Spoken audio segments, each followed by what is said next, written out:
1977, paramedics were dispatched to Graceland.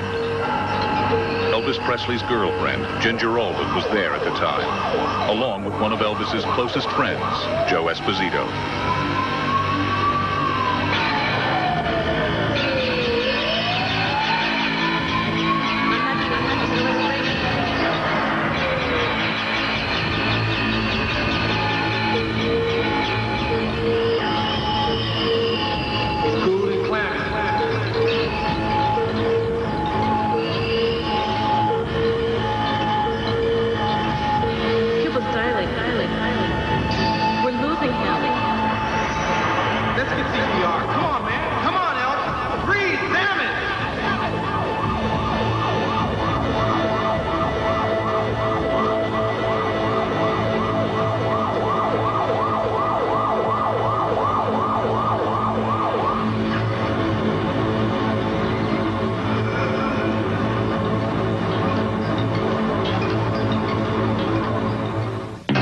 Elvis Presley was a legend, beloved by millions. But the circumstances surrounding his death have been shrouded in mystery. Tonight, for the first time, dramatic new evidence that proves that Elvis Presley was more than the king of rock and roll. Much more. What secret business was Elvis Presley conducting with two different American presidents? Why was Elvis Presley's middle name misspelled on his own grave? Who was this man photographed at Elvis's house 4 months after Elvis allegedly passed away? I started traveling. Who was this mysterious phone caller, captured in a conversation recorded in 1981? Why is Elvis Presley's name found on over 1,400 pages of FBI documents? And why are some of these documents still classified? All this and much more tonight.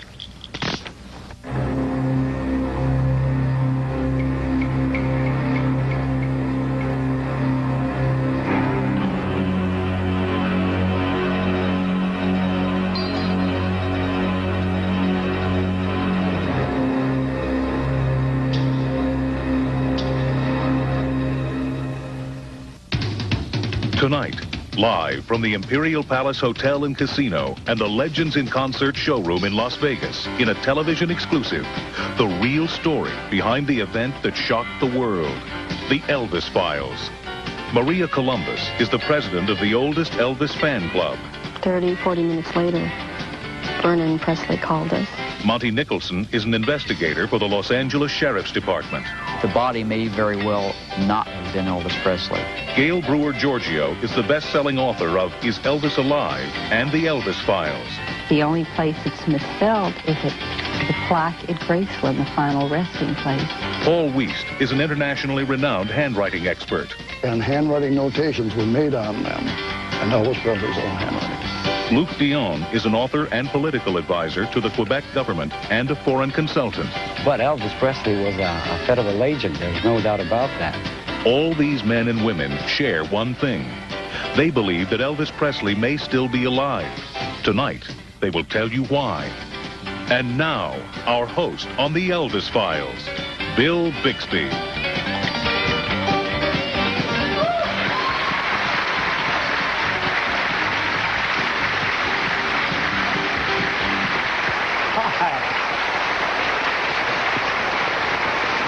Thank you. Thank you very much, ladies and gentlemen. Hello and welcome to the Elvis Files. Now, the stage was Elvis Presley's second home. He spent much of his life performing live to millions of his adoring fans. But we're here to look at another side of Elvis. F. Scott Fitzgerald once said, "The test of a first-rate intelligence is the ability to hold two opposing ideas in one's mind at the same time." Well, that's what we're asking you to do. Now, I'm sure if we took a hand vote, most of us believe that Elvis Presley passed away in Memphis 14 years ago this week. May I ask, how many of you think Elvis died August 16th, 1977? Would you raise your hands? All right. Now, may we see hands for those who think that Elvis may be alive? Very interesting. Thank you. All right, I must say that I was inclined to go along with the first group. But we think that by the end of our program, you too will be able to hold two opposing ideas in your mind. First, that Elvis Presley passed away in 1977, and secondly, that he still may be alive. Some of the reasons why you might be able to do this are contained right in here. Inside these FBI files is dramatic evidence that there was more to Elvis Presley than meets the eye, much more. These documents prove that Elvis Presley may have had a life or death reason for disappearing from public view. And they also hold information that strongly suggests he was still alive at least 4 years after he was found dead. Now, during this show, we're not going to open any vaults. We're not going to dwell on the Elvis that the world knows so well, the singer, the musician, the actor, and the star. Instead, we're going to show you an Elvis that you never knew before, a man who may have risked everything for the good of his country. We've brought together a panel of experts who think there was a whole lot more to Elvis Presley than meets the eye, and they're going to share what they know with you tonight. We've set up a special 900 phone line because we want your questions, input, and observations. In a few minutes, we'll tell you how it works. But first, we need to go back to that tragic day in August of 1977 when the world learned that Elvis Presley was gone. My father was listening to the radio in the back while he was working, and when he told us, we just stopped and cried. It was unbelievable. He's a guy that shouldn't be dead today. And the radio announced that he died, and God, we both looked at each other and said, we couldn't believe it, you know. I do remember being, crying and being all upset because, you had that feeling about him like he was one of us. It was on the television, the news is how I heard about it. I just felt very sad. He's like one of the greatest musicians that ever lived. Every time I see Elvis or hear Elvis sing or see a movie, I get this real warm feeling. I remember him dying, and I hope his soul's in heaven. He was a very sensitive and very kind, compassionate human being. Elvis was the best, the greatest, and of course the king. It didn't take very long after the announcement that Elvis Presley had died for the crowds of mourners to gather.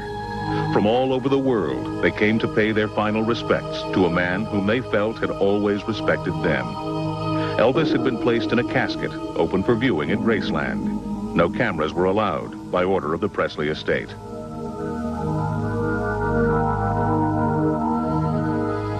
Silently, mourners passed by to say their final farewells. Elvis's cousin, Gene Smith, felt he had to personally say goodbye to the man he had loved so much. When we viewed the body for the last time, I stood there quite a while looking at his hands, and of course he was always breaking bricks with his hands.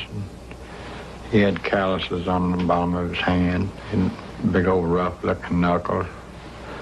His nose looked kind of puggy looking, and his right sideburn was sticking out, straight out looked about an inch.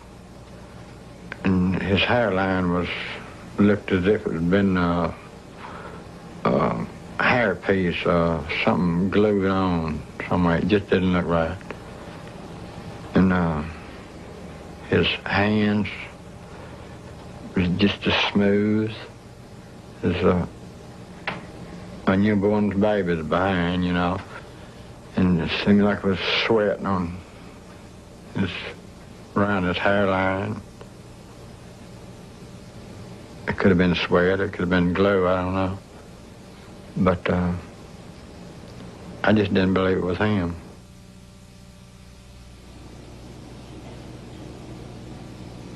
Gene was not the only person who noticed that something seemed odd.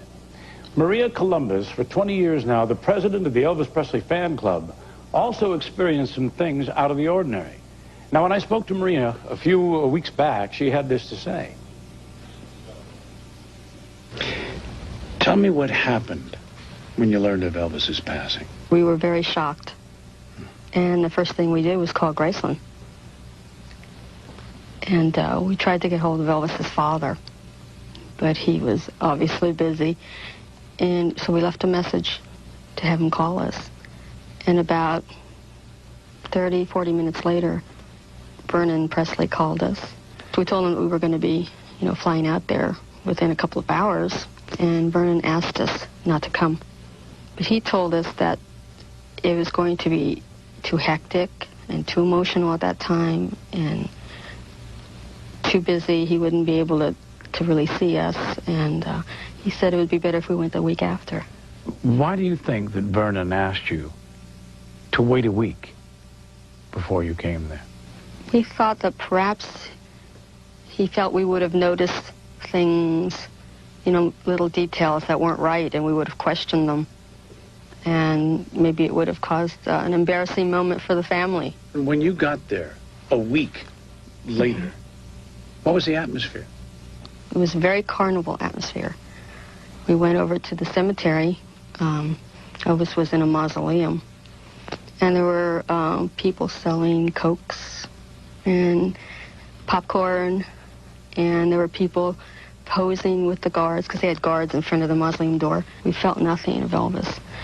And that was carried over a few months later when we got a hold of the inventory of Elvis's estate. Mm-hmm. It's about 84 pages long.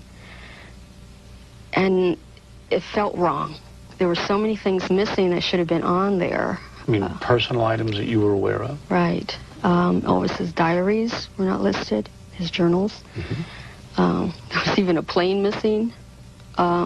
He was listed as having 6 or 7 pieces of jewelry, and, I'm sure Elvis had more jewelry than that. Oh, yeah. No photographs of his mother listed. None of his daughter. But he had quite a number of photographs of his mother, if I remember correctly. Right. When we come back, we're going to present more startling evidence that suggests it was not Elvis Presley who was laid to rest in that humid afternoon. Incredible? We're just getting started, so stay with me. The Elvis Files.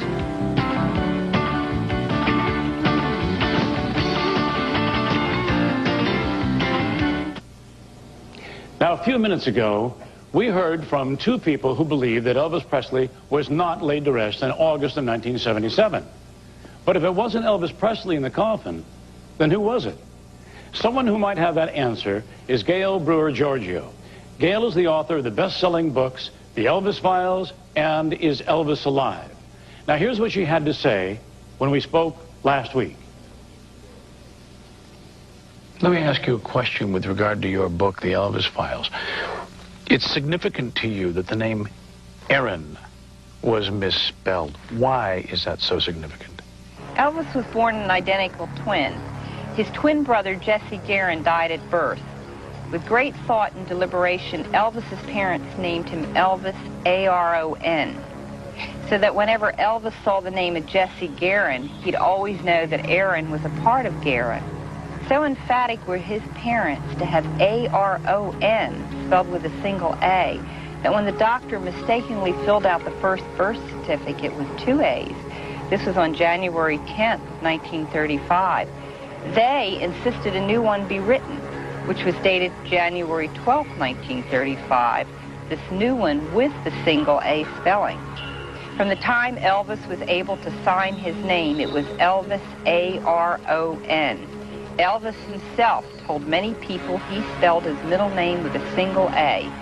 Biographers and researchers attest to this spelling. Even the Tennessee Historical Commission reports it's A-R-O-N, not A-A-R-O-N.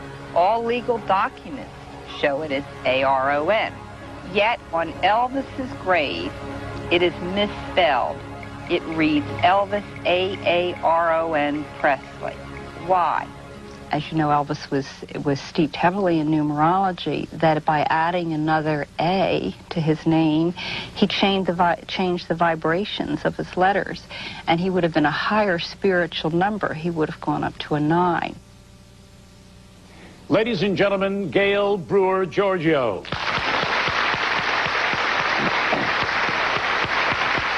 Welcome. All right, I must ask, Gail, isn't it possible that in the haste of putting Elvis to rest, some innocent mistakes were made? Well, I think the key word, Bill, is haste. Why the haste in having such a grand funeral? Why the misspelling of a name on a grave? Why the moving of the grave? That doesn't make sense. And I believe that a lot of these so-called mistakes are clues. Now, were these discrepancies simple mistakes or clues that point to a still unexplained direction? We'd like to know what you think. Is it possible that Elvis Presley might be alive? Now, I understand that our phone banks are very overloaded already, so please, let's take a call. Do we have a caller, please? Yes, hello. Hello. Yes, my question, in the event that Elvis isn't buried in the backyard at Graceland, where might he be laid to rest? Gail? I have no idea, because my premise is that he's not laid to rest. There you go. Do we have another call, please? Hello? Hello? Hi. Hi, Bill. I'd like to know why the reason that you didn't call up Howard Stern today like you promised. Why I didn't call whom? Howard Stern, the radio personality. This is Captain Jenks. Oh, hi. Well, I couldn't call Howard Stern because I was a little bit busy here with about 14 interviews and a show to rehearse and an You awful lied, lot. Bill. I did? Yes, you did. That's very naughty. Shame on me. Do we have another reasonable caller, please? Hello, do we have a call? Hello. Hi. Yes, hi. My name is Louis Morden from Hackensack. I'm just wondering, with all the documented evidence about Mr. Presley's drug use and his poor health, how is it possible that the man can still be alive? Gail? Well, I think that's what this show is about. So stay tuned, hang in here, you'll get your answer. Do we have another call, please? Hello? Hello. Hi. Hi, my name is Rose. Hi, Rose. I'd like to know if Elvis is alive, why would he be in hiding? Very good question. Gail, would you care to answer that one? That's another question we're going to deal with extensively on this show. It's too elongated an answer to give you now, so just stay tuned. As a matter of fact, it's a 2-hour answer. Yeah, it's a 2-hour answer, yeah. Do we have another call, please? Hello? Hi. Hi, this is Randy from Philadelphia. Hi, Randy. Yeah, I was just wondering if Elvis is alive, why wouldn't he want all his fans to know? Yeah, I know he has millions of fans. Why wouldn't he want them to know that he's alive? That's a good one. Yes, Gail. Yeah, Randy from Philadelphia. I'm from Norristown, Pennsylvania. That's outside of Philadelphia. I think there are clues that have been left. I think he does want his fans to know the truth. Do we have another caller? Hello out there. Hello. Hi. Hi. Would you have a question out there? What's your name? Yes, this is Verna, Marshfield, Missouri. Hello, Verna. And I would like to ask, or what you thought, if he was alive and he did come back into the public eye, do you think the public would let him be a person and not have to stay in the hiding and a prisoner in his own home like he had to be before? Ooh. Gail, what do you think? That's hard to answer, but perhaps by the end of the show, when we look into the FBI files and so forth, we might have a better feel as to what that answer would be. If that were to happen, it would be nice to know he could be a little more comfortable in this life. Now, the reason we're here is to try and address more of these issues. And when we return, we're going to look at another controversy, the bizarre circumstances surrounding the official investigation into Elvis's death, so don't go away. Welcome back to the Elvis Files.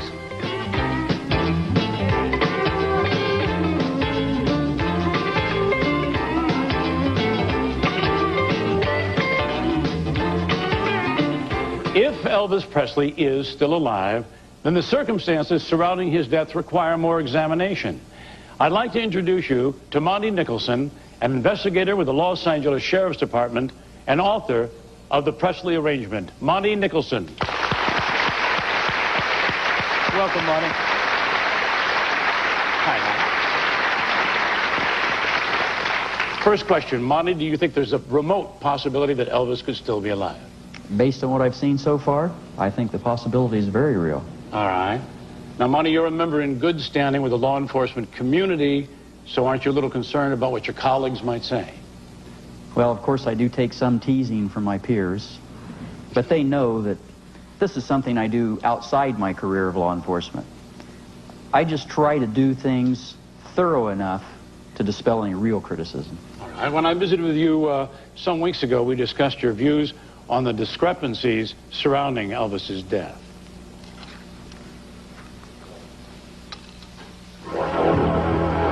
story released to the public said Elvis died in his bathroom and was discovered by his girlfriend, Ginger Alden. Supposedly, the authorities were notified and resuscitation attempts were continued until Elvis's body was removed. Contrary to what one would expect, a house in disarray and emotional upheaval, speculation has it that not only were the bedroom and bathroom cleaned up, but Ginger Alden, prior to the arrival of the authorities, took the time to get dressed and gain her composure. If Elvis died in the morning, how is it possible that he could be getting on a helicopter later that day without being observed? Well, Bill, I'm not sure that he wasn't observed. Why are you not sure of that? In 1977, Monty was contacted by a man who claimed he worked for Elvis. He also claimed to have taken 2 photos of Elvis boarding a helicopter with government agents after the time of his alleged death. Upon seeing the photos, Monty became intrigued by the possibility that Elvis may have faked his death. He contacted the man with the photos. At first, he denied having them. Then he changed his mind, adding, "It will cost you to see them again." Monty arranged a meeting with him and went to the address he gave, only to find a vacant house. That man has since disappeared. Inspired by this incident, Monty decided to write the Presley arrangement, which tells the story of how Elvis may have faked his own death. The Presley arrangement was published and placed in a major bookstore chain. Strangely enough, soon after the book started to sell, it also started to disappear. Monty continued to research and write about the mystery concerning the death of Elvis. He was contacted by Gail Brewer Giorgio. During his first conversation, he learned that Gail's book, Orion, had also disappeared from the bookstore shelves. Gail and Monty exchanged information for several months. They concluded that their books may have been suppressed by the same people.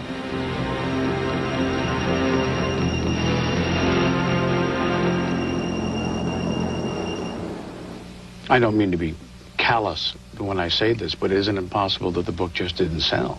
Of course, and it's always possible any book wouldn't sell. I called my publicist, and I asked him about this problem. I said, you know, I have friends that are going into the bookstores and asking for my book, and they're being told that they can't even order it. Yet you tell me it's still in the catalog of books in print. He said in 35 years in the publishing business, he'd never heard of such a thing. There were other discrepancies surrounding Elvis's death. First, in March of 1977, before Elvis died, 2 life insurance policies were cashed in. A secret personal checking account was emptied out shortly before Elvis Presley died. The amount? Close to $1 million. And perhaps most odd, some claim that the signature on Elvis's death certificate matches Elvis's own handwriting. We asked handwriting analyst Paul Wiest to look at these signatures, and here were his thoughts. I was asked by Gail Giorgio to examine some handwriting of Elvis Presley. She supplied me with a copy of a letter written to President Nixon in 1970 and the death certificate or medical examiner's report at the time of his reported death. I examined these 2 documents and compared them by measuring the slant of the handwriting, the spacing between the letters, spacing between the words, the size of the letters, and the individual letter formations. I also made transparent photocopies where I could lay one photocopy, a transparent copy on top of another one for close comparison. I examined these under transmitted light with a light table. The result of my examination was that I found that the slant matched on both documents, that the size of the letters was the same, the spacing between the letters was the same, and many of the individual letter forms were the same. My conclusions after this exhaustive examination was, in my professional opinion as a document examiner, that the same person who wrote the letter to President Nixon also wrote the Elvis Presley death certificate or medical examiner's report of Elvis Presley's death. Now, as we said before, it's important in this story to be able to hold 2 opposing ideas in your head at the same time.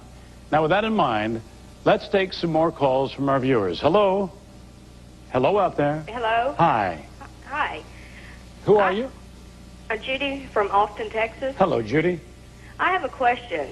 I know if it was my ex-husband or father that everyone was talking about, I'd be upset. Why hasn't Priscilla or Elvis's daughter come forth to deny the rumors that he is alive? Very good question. Gail, I'd ask you to answer that. The world was told that Elvis Presley died on August 16th. And certainly Priscilla Presley said that too.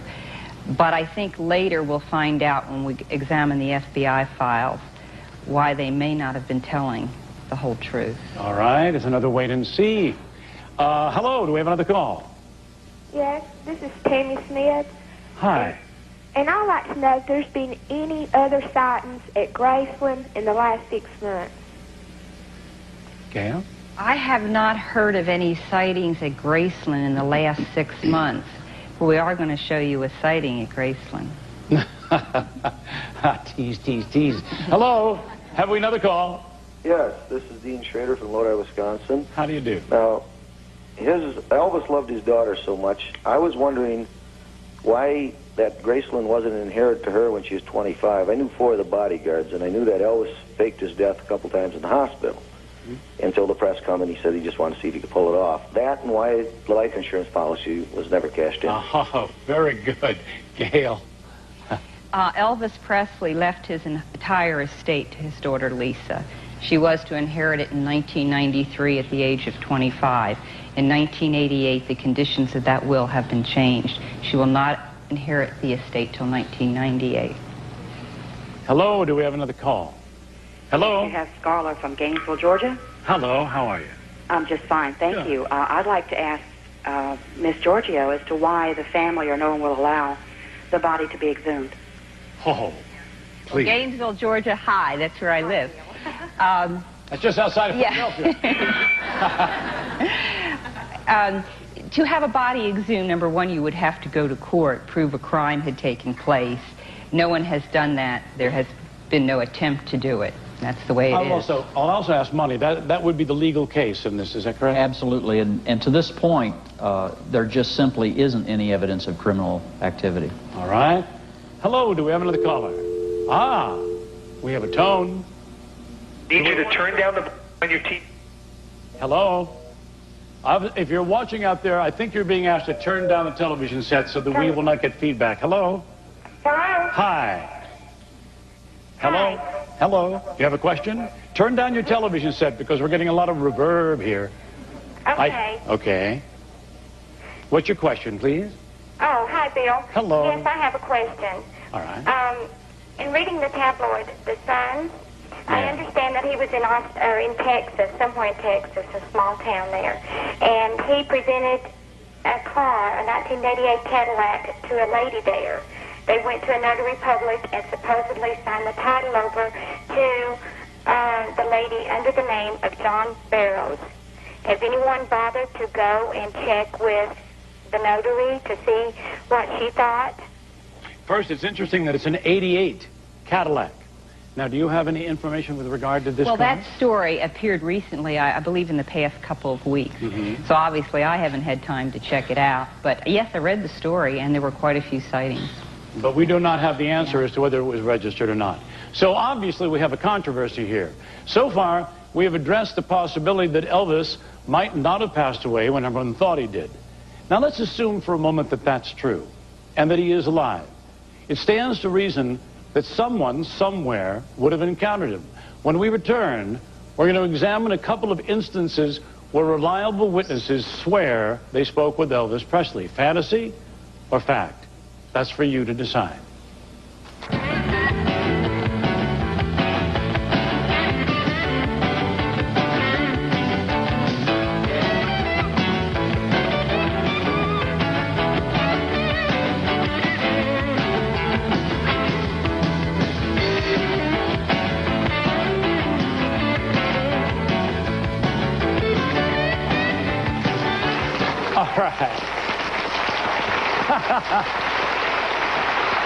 I love you people.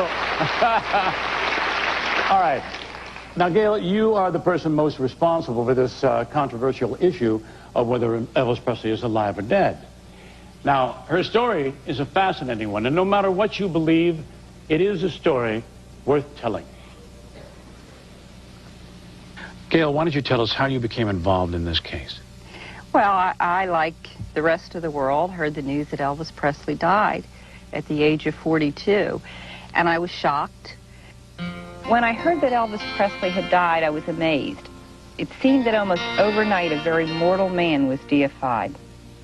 My curiosity led me to write the novel Orion, a fictitious story about a singer who was a prisoner of his fame, a man who ended up hoaxing his own death. The book was sold to a major publisher, a sizable advance was received, as well as a promise of extensive promotion. After the book was released, I began receiving calls that the books were rapidly disappearing under very strange circumstances.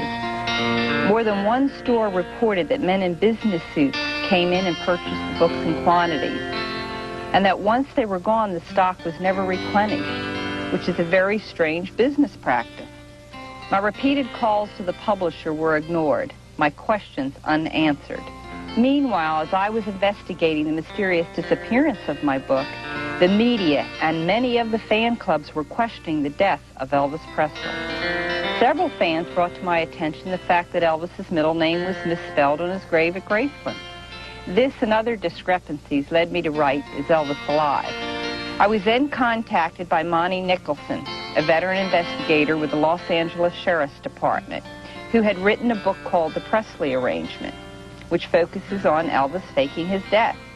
Monty and I compared notes and found that despite never having heard of each other, our information was almost identical. My appearances on radio and television shows led to many phone calls, leads, lots of new information. In October of 1988, around 2:30 in the morning, a call came to my home from a man identifying himself as Elvis Presley.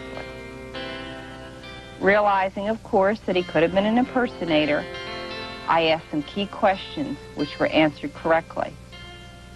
And although my equipment was antiquated, I taped the call. And in fact, you have a tape of that phone call and a transcript of some of the conversation. Yes, it was kind of funny. It's like the dentist with cavities. I had a very poor tape recorder. We were in the midst of moving, and I went into the garage and got this old clunky tape recorder with a suction cup that didn't stay on the phone very well. But anyway, I did the best I could, and the call did come in.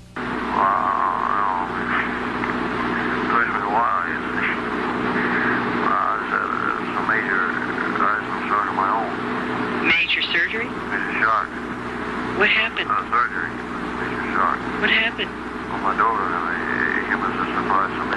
Oh, okay. It was a very big surprise. Was Priscilla there? Priscilla's everywhere.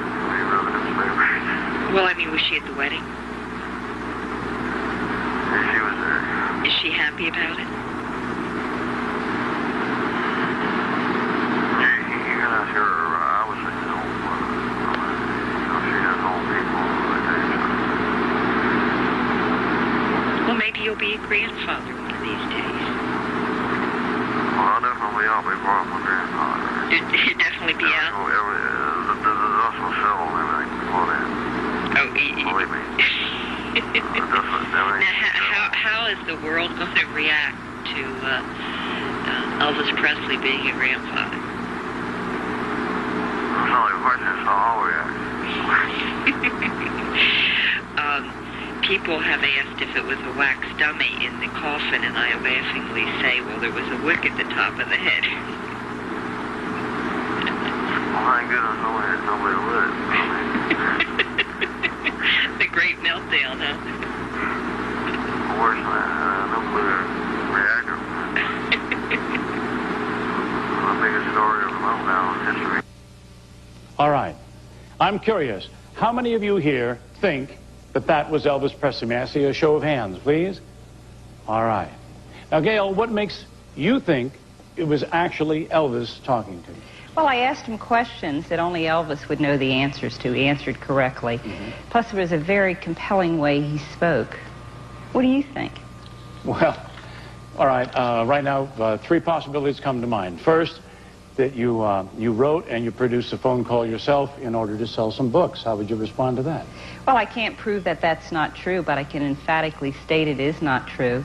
The call came into my home. I took it. I taped it. All right. The second possibility has to be that you received a crank phone call from one of the best Elvis impersonators I've ever heard, because I know Elvis, I knew the sound of his voice, and and that caller would have fooled me. And of course, then the third possibility would be that Elvis, in fact, did call you.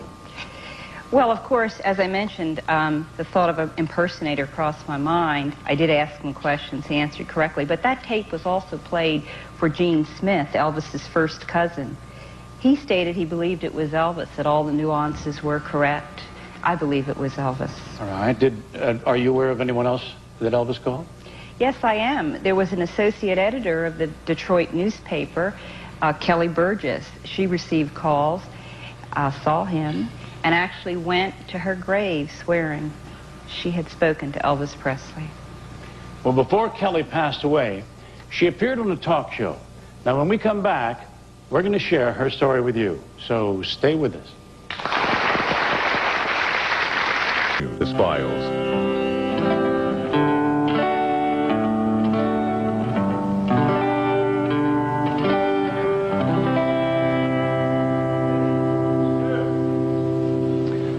Now, for obvious reasons, the whole idea of people actually seeing Elvis has been subject to ridicule. Well, as we've been saying throughout the program, you need to have an open mind. Now, right now, we're going to bring you the story of Kelly Burgess, a former reporter with the Detroit News who became intrigued with the possibility of Elvis being alive when she read Gail Giorgio's book. Now, after hearing rumors that Elvis was being seen in Kalamazoo, Michigan, she decided to go and investigate firsthand. Kelly passed away in November of 1989, but she told her story on a local talk show a few months before she died. Now, this is Kelly's own story, recreated exactly as she claimed it happened. Though Kelly was a casual fan of Elvis Presley, she knew a good story when she saw one. In August of 1988, she decided to go to Kalamazoo. She went with an open mind. She thought there was a possibility that Elvis Presley could be alive.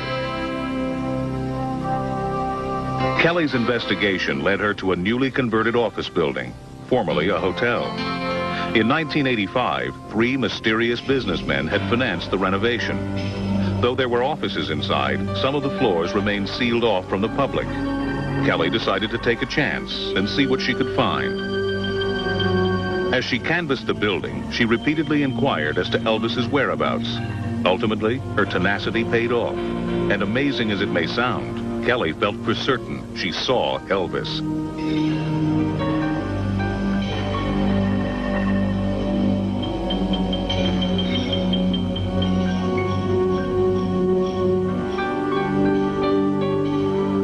Kelly was soon ushered out of the building. But she was convinced she had seen Elvis Presley.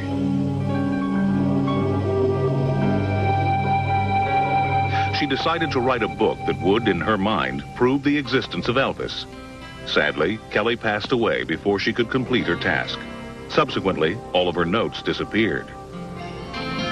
Did Kelly actually see Elvis? Gail, what's your opinion? I believe Kelly Burgess saw Elvis Presley.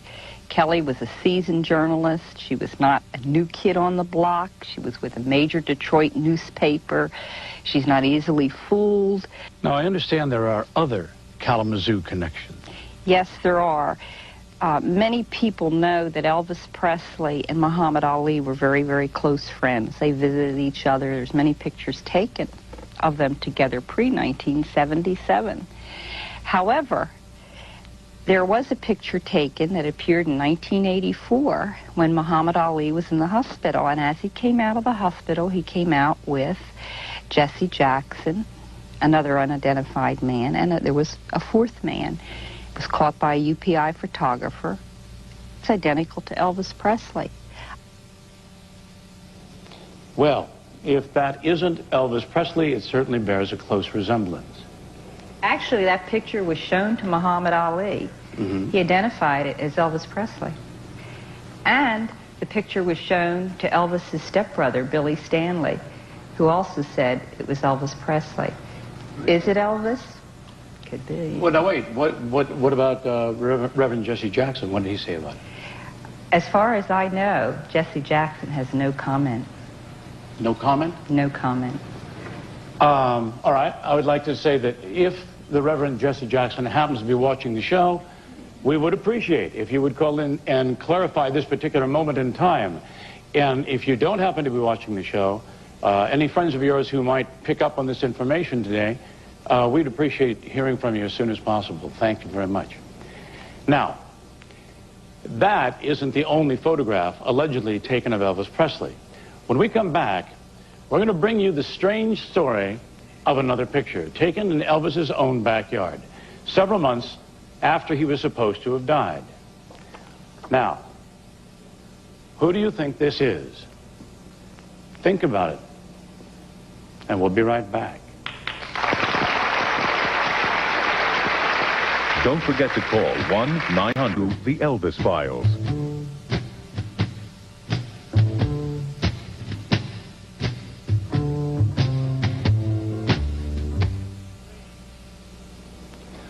All right, I'm curious. Now, how many, please, in our audience have been to Graceland? May we see some hands? Ooh, quite a number of you. All right.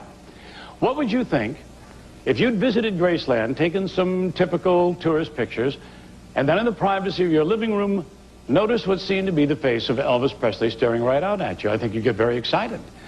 Well, this is precisely what happened to a man named Mike Joseph on New Year's Eve day, December 31st, 1977. Now, recently, Mike was interviewed about the events leading up to this amazing picture. Let's watch.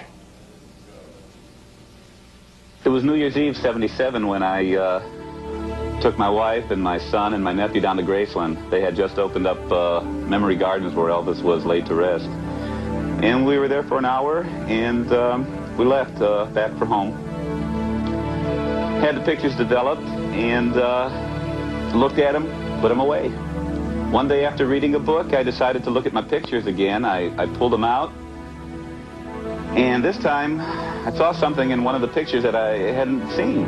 My God, I had Elvis Presley sitting in the doorway, looking out at the fans walking past his grave. I've had the negatives examined by Kodak, and Kodak basically says that they are original. They have not been tampered with in any way. They were taken in sequence, uncut by the negatives, being original. They can tell. The emulsion number of the film was manufactured in 77. Each roll of film that is manufactured has a manufacturing date on it in the emulsion number. This is the shot that I took of the people walking and the bathhouse in the distance.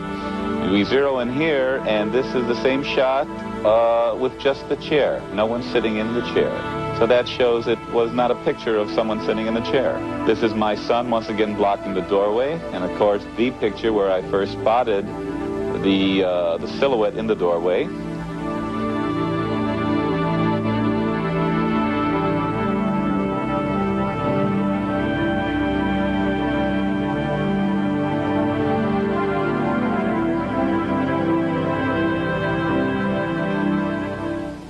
All right. How many of you think that Mike Joseph photographed Elvis Presley? May we see some hands? Ah, it's getting more interesting. Well, the key question here is this. Why would Elvis risk going back to Graceland if he had engineered his own disappearance? Why would he be so careless as to sit in an open doorway? Gail, please. Well, you have to realize at that point in time, the inner grounds were off limits to tourists. Plus, there was an entire swimming pool that separated Mike Joseph from the pool house door. Elvis probably didn't think he was seen. Careless? Yeah, presidents have been careless too, if you remember Watergate. I do. I can remember that far back. All right, to play devil's advocate here, it seems to me that if Elvis is really trying to hide out, he's not doing a very good job. I mean, he's taking meetings with the reporters, he's making late-night phone calls. It's hardly the behavior of someone trying to keep a low profile. Well, maybe this is all part of a larger plan. Maybe Elvis intends to return. He may be in a catch-22 situation. Well, perhaps the most convincing piece of evidence that suggests that Elvis may still be alive is the mystery audio tape. Now, let's take a brief listen before we continue. At the time, I had a beard and I lost a few pounds. And I thought it would be very, very hard for anyone to recognize me. All right, this tape was released to the general public in Gail Giorgio's book, Is Elvis Alive? Now, at the time, the origin of the tape was unknown.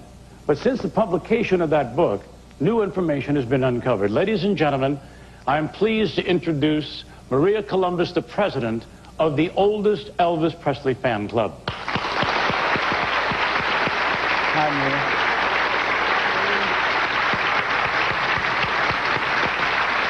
Okay. Now, Maria, will you please tell us about the tape? Okay. I received this tape in 1981 from Steve Chances from Florida. He had written a book called Elvis, Where Are You? Now, on this tape, you only hear Elvis speaking. The person he was speaking to was edited out. Yes, I noticed. I noticed that. Well, part of it was edited out. Why would anyone edit out one of the parts of the conversation? That sounds sort of suspicious to me. Yes, it's suspicious to me, too. The only thing I can think of is that the person did not want to be recognized. But I believe it is Elvis speaking. Curiouser and curiouser. All right, we brought in an audio analyst to find out if the voice on the tape is, in fact, that of Elvis Presley. When we come back, we'll present his results, and also we'll take more of your phone calls, so hang in there.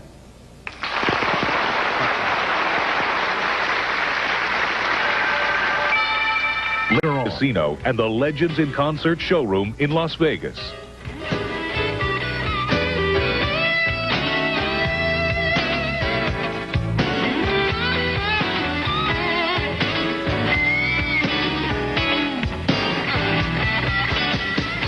Have 2 years of sobering Army life changed your mind about rock and roll? Sobering Army life. No, it hasn't. It hasn't changed my mind because I was in tanks for a long time, you see. And they rock and roll quite a bit. I started traveling all over the world. And it's been enjoyable, but it's been a constant battle of growing beards and this and that to keep them being recognized. Who was recorded during that 1981 phone conversation? Was it Elvis Presley? One way we can find out is to utilize some tools from law enforcement to electronically contrast and compare the voice of the real Elvis Presley and the voice on the tape. L.H. Williams works with a major police department in Texas and is an expert on audio voice prints. And here is his report. Gail had sent me a copy of a transcript of the tape recording of the unknown person, and this was 4 pages long. In this process, I also requested copies of known tape recordings of Elvis Presley, and I followed the guidelines that were established during the Watergate case for possible authentication of the tape recording. I selected the same words and phrases of the known and the unknown person for comparison purposes. This is the known sample of Elvis Presley stating the word music. This is a sample from the unknown tape recording showing the word music. The formats that were formed fall within the same frequency range through here, which would indicate a match. Basically, the known voice of Elvis Presley compared with the voice on this tape is the same. Now let's assume for a second that this test conclusively proves that Elvis made this recording. Can we be sure that it was made after 1977? We've made a transcription of the recording, and we marked down specific things that the caller said. If any one of these comments describes events that happened after Elvis's alleged death, then the argument that he might still be alive is stronger. People ask me all the time where I'm living, and naturally I can't say, but it's a good place to hide. And there was an island that I had learned about a long time ago, and I guess I always knew that someday I'd probably have to use it.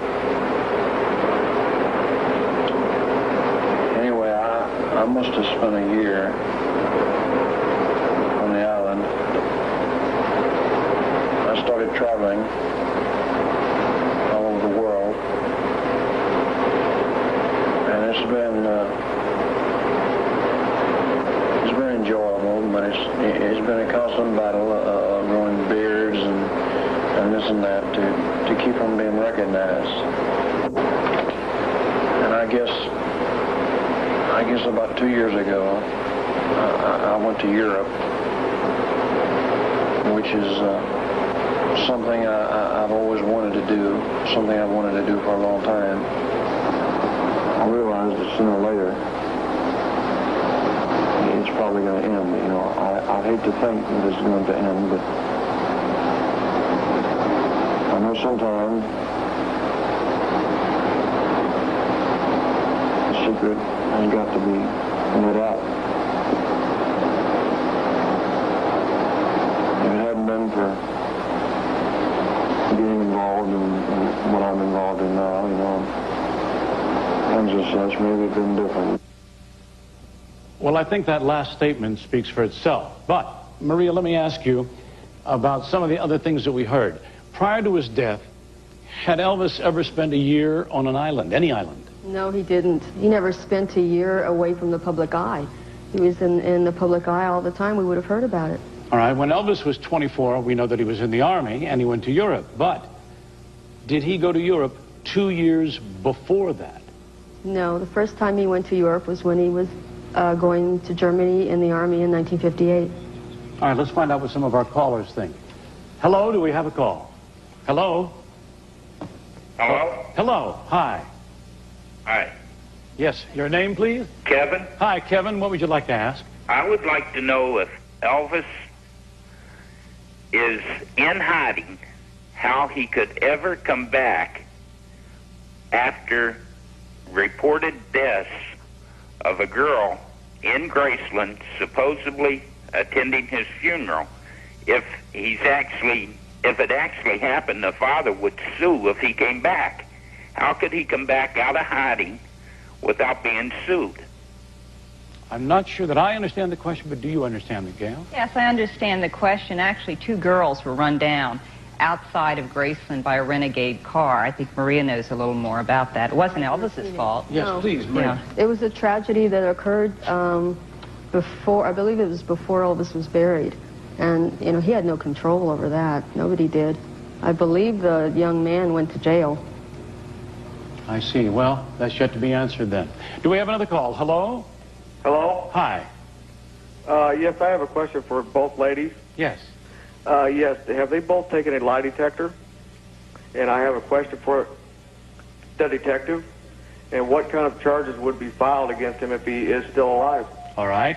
I'll be back to you. Have you taken a lie detector test? On what? On what? Well, have you ever taken, with relationship to your book or any of the information here, have you ever taken a lie detector? Well, actually, the information in my book isn't anything I made up, so how could, I mean, I didn't change the name on the grave. I didn't write on the FBI But file. you didn't take it, you haven't taken a polygraph? There would be no reason to. I mean, there's no question they could ask me because I had nothing to do with it. No, I haven't. No? No. Neither have I, by the way. The other question was, I think, the charges. What would the charges be? As we've stated before, there were some insurance policies that weren't cash, and there was a reason for this. These policies were paid up, and as long as the owner cashes these policies in, there's no fraud involved. That would be the first 2 policies. Absolutely. Yeah. And of course, we have information that a 3rd policy has not been cashed or been claimed, and that policy is not paid up. The point being, there would be no criminal charges that I know of to date, because we have no record of any criminal activity. It's not against the law to fake your own death and to be someone else. Only against the law to impersonate another and gain something for yourself through fraudulent means. I see. So collecting on the 3rd insurance policy would be fraud were he to be alive. Absolutely. All right. All right. Now, so far, we've introduced you to witnesses who believe that Elvis Presley was not really buried in August of 1977. We've also presented evidence that Elvis Presley has been seen on multiple occasions, and perhaps most importantly, we presented what appears to be physical documentation that Elvis has been photographed and recorded. Now let's make an assumption for a moment. Elvis Presley staged his own death. Why would a man blessed with wealth, fame, extraordinary talent choose to vanish from the public this way? When we return, we're going to present dramatic new evidence that may finally answer that question. Elvis Presley was many things to many people. But what you don't know was that he was a man who may have sacrificed everything he had for his country. Sound unbelievable? Stay with us. When the Elvis Files return, we'll bring you the full story.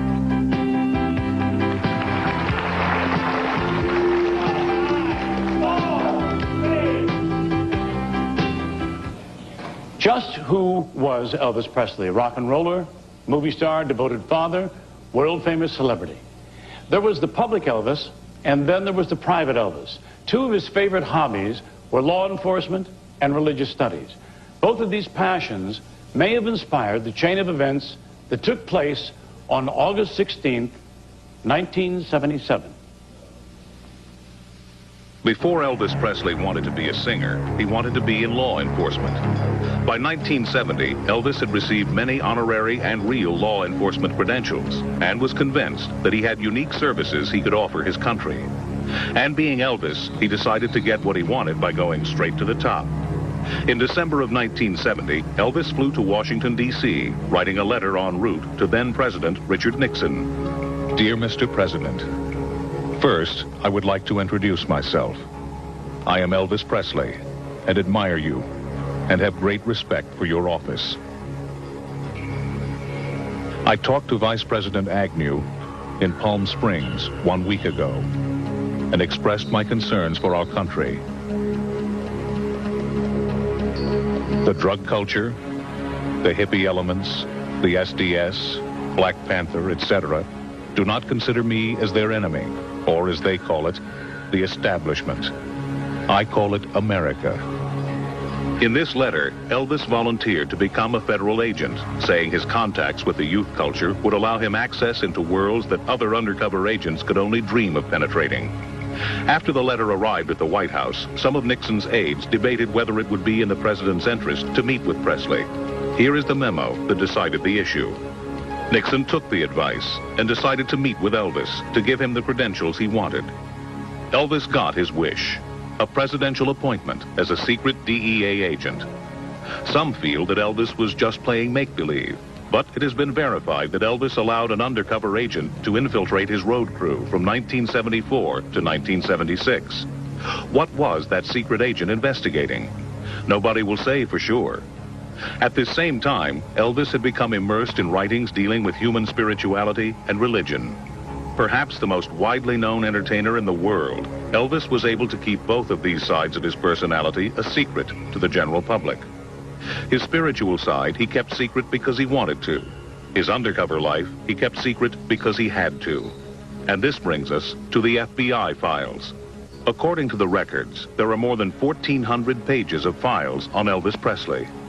The first stems from a citizen complaint in 1956 reporting Elvis's bad attitude. The last report was made in 1983 and describes the sale of a car that allegedly once belonged to Elvis. But by far the longest and most significant document covers the years 1976 to 1982. Containing over 1,000 pages, it concerns a criminal investigation and a man named Frederick Peter Proe. Over 600 pages of these documents are still classified, but what has been released details a far-reaching sting operation that brought down an organized crime ring that stole billions of dollars from their victims. And the man who may have been an integral part of the success of this operation, called Fountain Pen, was Elvis Presley. In order to make sense of these documents, we've invited one more distinguished guest to join us. His name is Luc Dion. He's from Quebec, and Luc formerly worked for the Quebec government, but for the last year, he's dedicated much of his spare time to uncovering the working of Operation Fountain Pen. Now, trying to condense 1,400 pages of FBI files is a daunting task, but Luc has managed to prepare a short-form version for us. Welcome, Luke.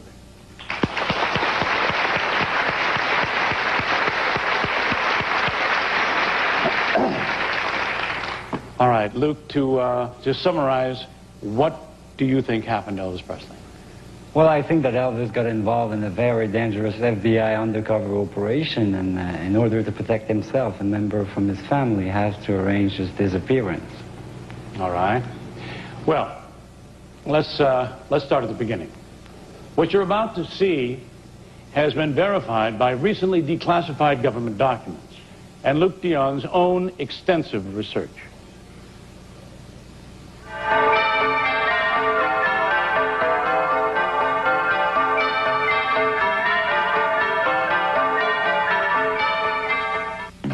Our story begins in May of 1976, when Elvis wanted to sell one of his airplanes.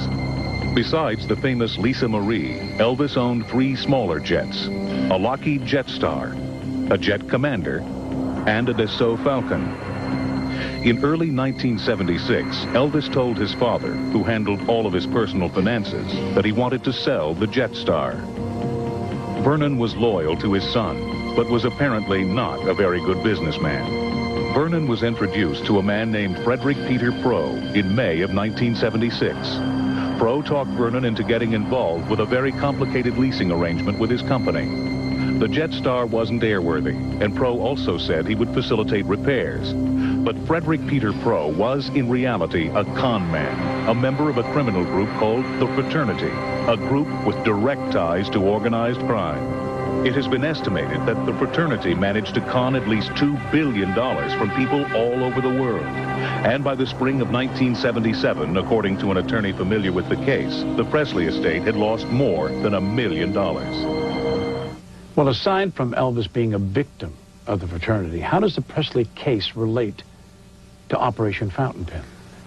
At the time that Presley was defrauded by those con men, the Federal Bureau of Investigation were involved in a highly confidential undercover operation called Operation Fountain Pen regarding the illegal activities of a group of con men called the Fraternity that comprised approximately 30 to 40 of the world's top con men.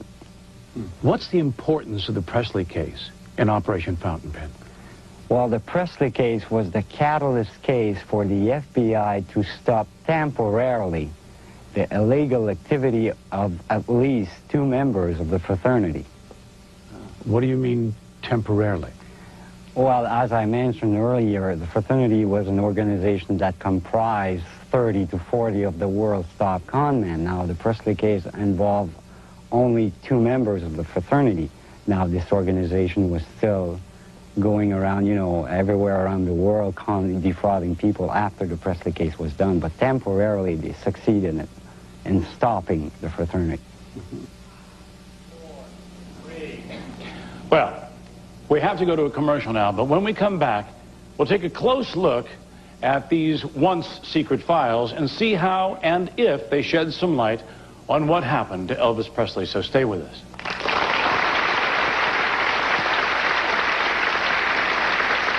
When we come back, the event which occurred. Welcome back to the Elvis Files.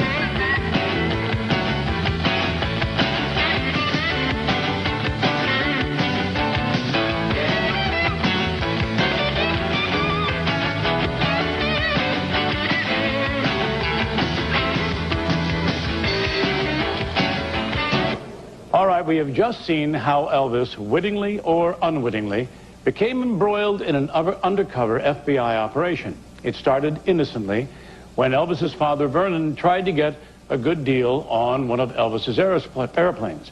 Excuse me. Now, it may have ended in what? The following is a chronology of the documented evidence that some believe have resulted in the staged disappearance of Elvis Presley. On March 4th, 1977, Elvis took his last leisure trip with his friends.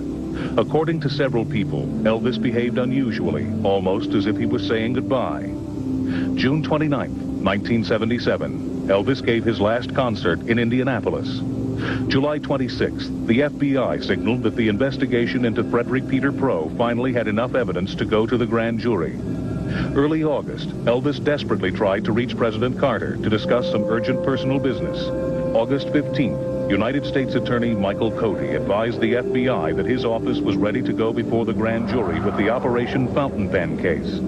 August 16th, Elvis Presley is reported dead at Graceland. October 18th, 4 alleged members of the fraternity, including Frederick Peter Proe, were arrested in connection with the Presley fraud case. Could this investigation have led Elvis Presley to fake his own death? Do you think it was dangerous enough to justify a sudden disappearance? Well, that's the point. If you look at the criminal background of certain individuals who were involved in the Presley case, it would be highly justifiable. Do you think that Elvis was put under the witness protection program? Well, the fact that the 2 members of the fraternity who were involved with Presley in the Jet Star deal were themselves put under the witness security program is something in itself. If it was dangerous enough for the prime suspect to be put under the witness security program, it was surely good enough for Elvis Presley as the main victim to be put under the program. But Elvis Presley was a federal agent. There's no doubt about that. All right, Gail, what do you think of all this? Well, there is no doubt about it. Elvis Presley was a federal agent. His power and clout went to the White House. President Nixon made his appointment. We also know by records that Elvis Presley received a call from President-elect Jimmy Carter at the end of 1976, and President Carter wanted to appoint Elvis to a special commission in the Carter administration. Another call was placed by the FBI between President Carter and Elvis on August 15, 1977. Elvis's name is listed in the Justice Department's Black Book as a federal agent. Plus, there's books at Graceland that seem to be clues. And during Elvis's last concert tour, he made some very strange remarks on stage. It sounded like he was saying goodbye. He would say things like, I am, and I was. And he also said to the audience, he said, I may not look good tonight, but I will look good in my coffin. Well, couldn't all of this simply mean that Elvis planned to take his own life? It was suggested that he was deeply upset over a lot of books that had recently come out. Anyone that knows anything about Elvis Presley knows he was very religious. He's even made statements that suicide was immoral. However, everyone knows how Elvis felt about his 9-year-old daughter, Lisa Marie. That was the longest visit she had at Graceland at that time. She was there. The only other bedroom upstairs at Graceland is Lisa's. Do you really think that Elvis Presley would chance his daughter finding a suicide body? And beyond that, Elvis Presley, on the evening of August 15th and into the early hours of August 16th, made an emergency dental appointment to have some work done. That doesn't sound like a man who was planning to take his life in a few hours. Maybe he was planning death, but not suicide. All right. Let us assume that Elvis did not take his own life. Let us also assume that Elvis did not die of natural causes. Now, do these FBI documents ever mention anything that suggests that Elvis Presley did not die August 17th, 1977? Luke, I put that to you. Well, they do better than that. I'm convinced that Elvis, in his own verifiable in writing, made different notation on those documents several years after his alleged death. All right. We have to take a break here, and when we come back, we'll take a close look at these documents. Welcome back to the Elvis Files.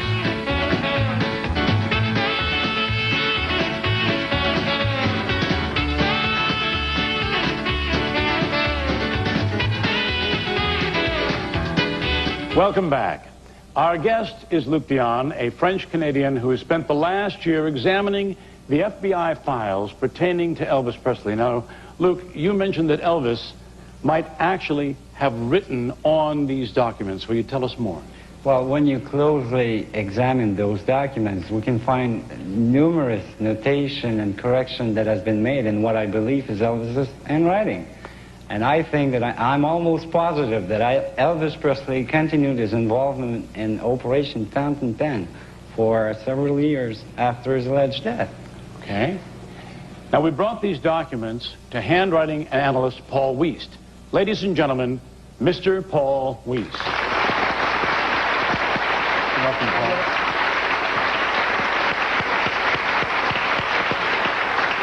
Okay, Paul, you have seen these documents. What is your conclusion? Yes, I certainly have, Bill. This first one, I don't think it's it or not, but we have Frederick N. Prohl, et al. Elvis A. Presley, deceased victim. This little circle down here and this cross indicates they should delete this, and here's what was written above to change it and correct it. N-A-M, short for name, they left off the E, Frederick Peter Prohl. This handwriting was compared with known handwriting of Elvis Presley, and it matches very, very closely. All right, what about the one that says to Memphis? All right, this is the one that says to Memphis here. And this is also references Frederick Peter Prohl, Elvis Presley, deceased, victim. And down here on the bottom, we see 0.73 to Memphis, 8/15/78. I have compared this to known handwriting of Elvis Presley's and find that this also matches very, very favorably to the handwriting. Now, to what did you compare all of this writing? I had a great number of samples of his known handwriting. Number one, of course, was the Nixon letter, the letter that he wrote in 1970 to President Nixon. I had several canceled checks written by Elvis Presley. I had a Christmas gift list. I had a letter to some other friends, restaurant check that he had signed, and numerous other pieces. Several documents. Several documents. Enough material, surely, to all compare. authenticated as known handwriting. All right, now what about the issue that Elvis Presley signed his own death certificate? Well, let me hand this back to you, Bill. Number one, that's a misnomer. This is the death certificate. When we say Elvis Presley signed his own death certificate, it's not the death certificate, it is a medical examiner's report, as you can see. Yes. He didn't sign it. This was signed by the medical examiner down here. All right. But the name right on here, the street address is 3764 Elvis Presley Boulevard. That, I believe, is in Elvis Presley's own handwriting. Also over here under occupation entertainer. They both match up very closely to known handwriting. All of it was, in your professional opinion, Elvis Presley's handwriting? Yes, it was. Okay. Now, Paul's findings were corroborated by handwriting analyst Sheila Lowe. Now, Ms. Lowe is qualified by the California Supreme Court as an expert witness in document examination. We asked Ms. Lowe to compare 10 pages of questionable handwriting notations made in the estate of Elvis Presley inventory dated December 19th, 1977, with a known verified sample of Elvis Presley's handwriting. Each document was viewed with transmitted light on a light table and examined under a microscope.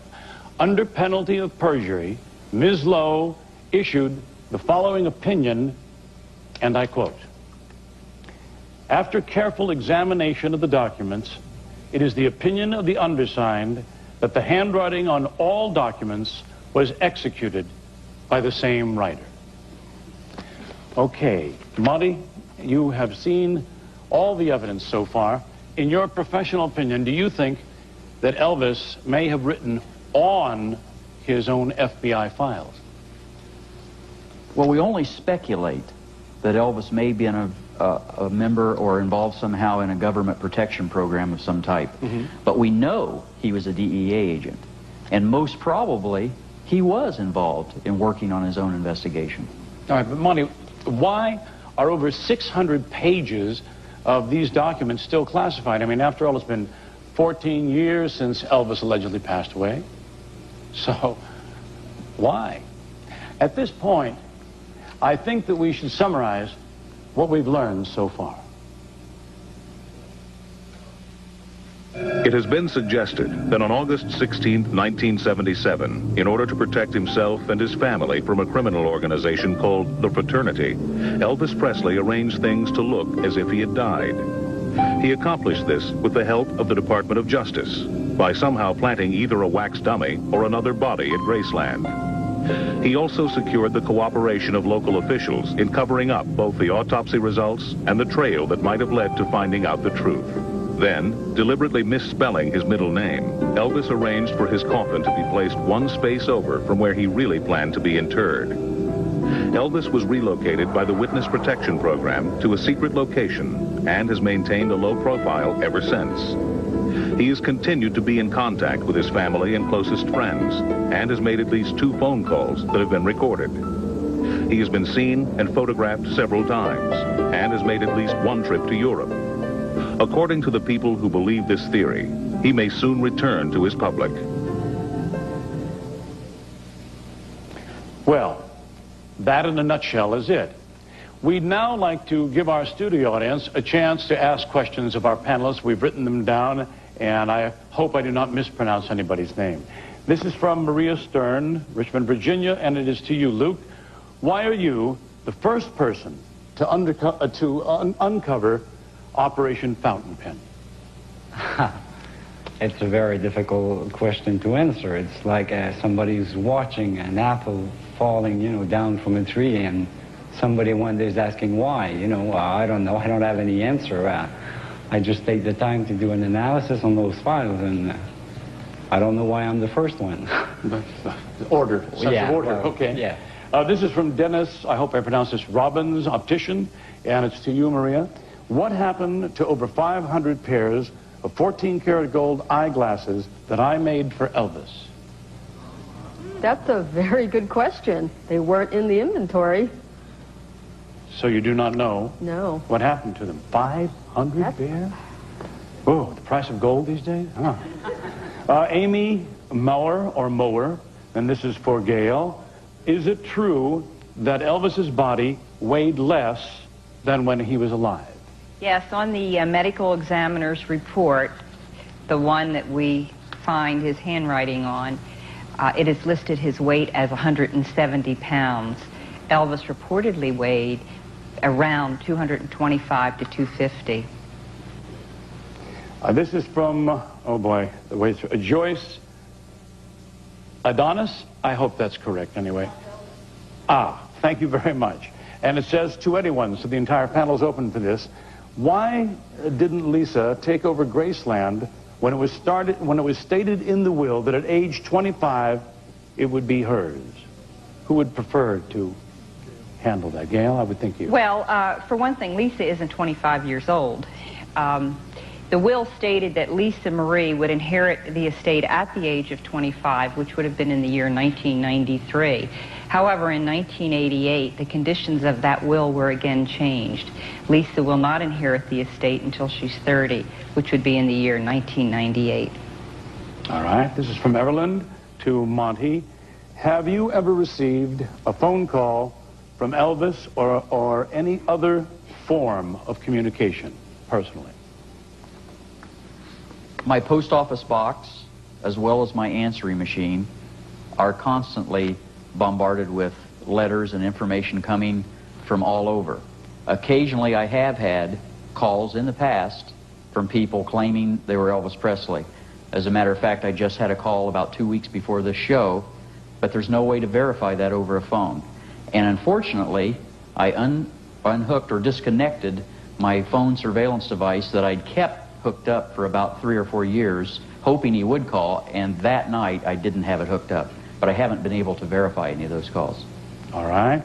This is from Ms. Mitzi Hendrickson, and it's to me. Thank you. If Elvis does reappear, how would the media react? Could he still continue his career in the same way?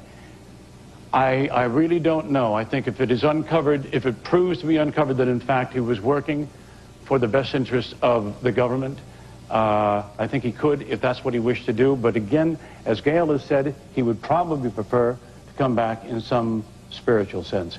I really don't know. I just would find it very nice if he could come back, if he is still alive. This is from Virginia Burnell, and it's to Paul Wiest. What are the chances that you and other handwriting experts have in making mistakes in your profession when analyzing written documents? Well, of course, handwriting analysis and document examination isn't an exact science, 100%. However, my past experience over the last 15 years has been remarkably accurate. All right. Let's see. This is from James Walker. This is for you, Gail. The question is, let's say for a moment that Elvis is alive. Do you think that he will come out of hiding? And if so, why?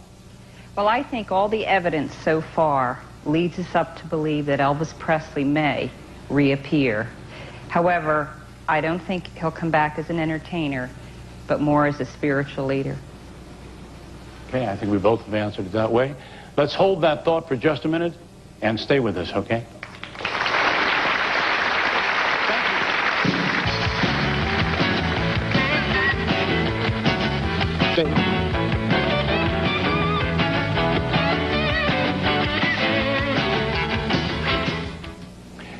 Well, our time is about up. Now, at the top of our show, we asked our live audience to vote on whether or not they thought that Elvis Presley might be alive. And since then, we've covered a lot of ground, we've talked to a lot of people, and we've raised some very interesting questions. Now, keeping all of that in mind, I'm really curious. How many of you now think there's a chance that Elvis Presley might still be alive? Would you raise your hands, please? That's an amazing percentage change. Now, let's find out how that compares now to the national poll. Whoa.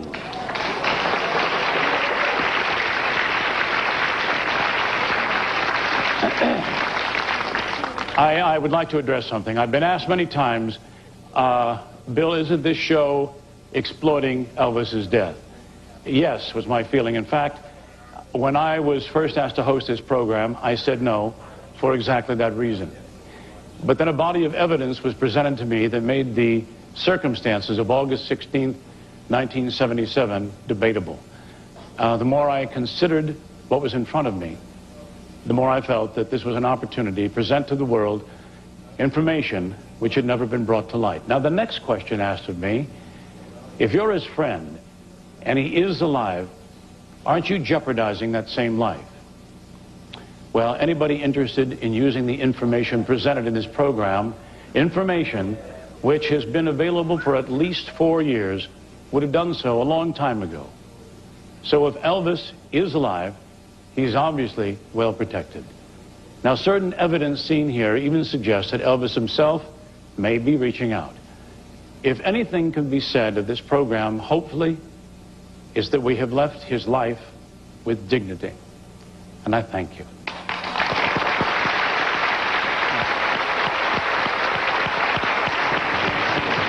Thank you, Luke.